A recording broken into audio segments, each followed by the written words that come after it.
Hi everyone, welcome back to my channel English Literature 101. The topic for today is a poem titled A Photograph, written by Shirley Tolson, prescribed for class 11 in the book named Hornbill.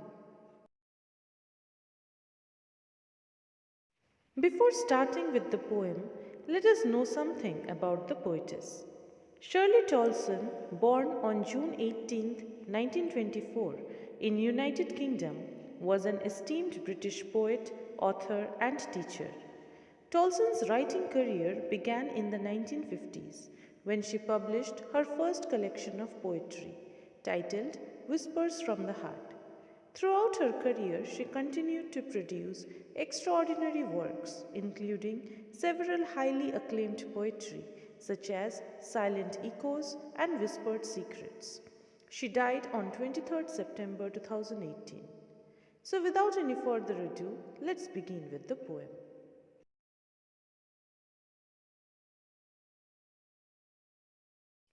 A Photograph, written by Shirley Tolson.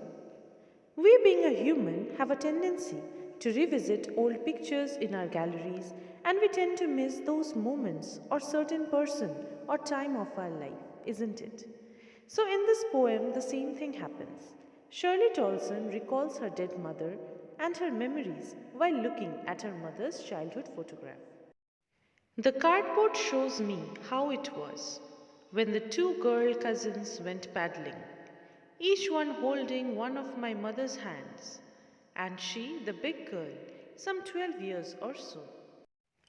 In these lines, we see that the poetess is looking at an old photograph of her mother, which has a frame of cardboard.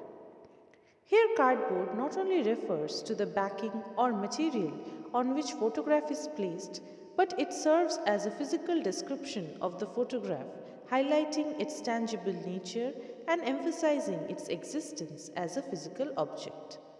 So, in the picture, there are three girls who are paddling or walking on the beach, holding each other's hands. The girl in the middle is the tallest and oldest, and the other two girls on each side are younger than her. The girl in the middle is the poetess' mother. She is around 12 years old at the time when the picture was taken. So, photographs are rather beautiful aids of nostalgia because each picture has a story to tell, isn't it? So, now let's move on to the other lines. All three stood still to smile through their hair at the uncle with the camera. A sweet face, my mother's. That was before I was born. And the sea, which appears to have changed less, washed their terribly transient feet. In these lines, the poetess talks about the tender details about how the girls, that is, her mother's uncle, had captured her mother through a camera at a point when she had a lot of life ahead of her waiting to be lived. So, in a sense, the camera becomes an interesting tool of nostalgia that provides food for fond remembrances by means of picture. Just see how the poetess uses these small things such as camera, photograph to bring out our emotions. In the photograph, all three of them left their wet hair open and smiled at the camera. The poetess' attention is now drawn towards her mother's face, which she describes as sweet face. Shirley then shifts her poetic gaze onto the sea and casually remarks on how the endless water body has not changed much over time. Here, sea symbolizes eternity, immortality against the mortal human beings. The impermanence of human lives is touched upon further when the poet mentions how the sea washed the three sisters' terribly transient feet.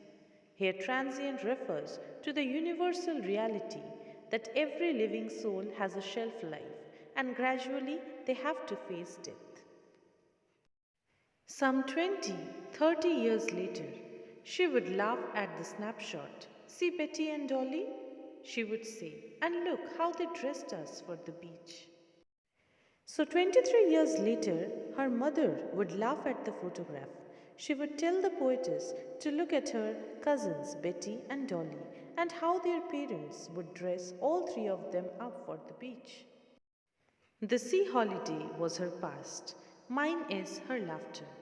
Both dry with the labored ease of loss. In these lines, the poet recalls that the sea holiday was her mother's favorite moment from the past, while the poet's favorite moment from the past was her mother's laughter, as her mother was now dead. The poetess still remembers how her mother would laugh at the photograph, remembering the sea holiday with a fondness as well as a sense of loss, because that time would never come back. We find that the words labored and ease are opposite to each other, but they describe the same entity, that is loss. Now she's been dead nearly as many years as that girl lived. And of this circumstance there is nothing to say at all. Its silence silences. The poet here recalls that it is nearly 12 years since her mother is dead. The poet is consumed with the grief, but is left with no words to express her loss and pain. The painful silence of the situation leaves the poetess speechless. The poet can feel the grief but is unable to express it through words. The silence caused by death makes the atmosphere gloomy, where no one is able to utter words. In a nutshell, a photograph is a poignant and nostalgic poem that captures the essence of a photograph as a powerful reminder of the past and the emotion it evokes. The poem reflects on the fleeting nature of time and memories and how a simple photograph can hold a world of such powerful emotions within its frame. We can say that this poem shows three phases. The first phase depicts the happy childhood of the poetess' mother when she was 12.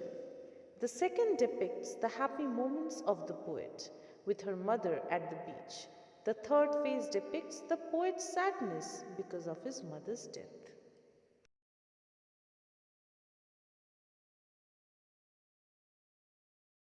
Here I have provided you with a list of word meanings that will be helpful for you.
So guys, that's all for today's video. I hope you all have understood the chapter well. If you have any queries related to the chapter, do write in the comment section below. And don't forget to like, share and subscribe. If you haven't subscribed to my channel yet, do subscribe it and hit the bell icon for further notification. Thank you.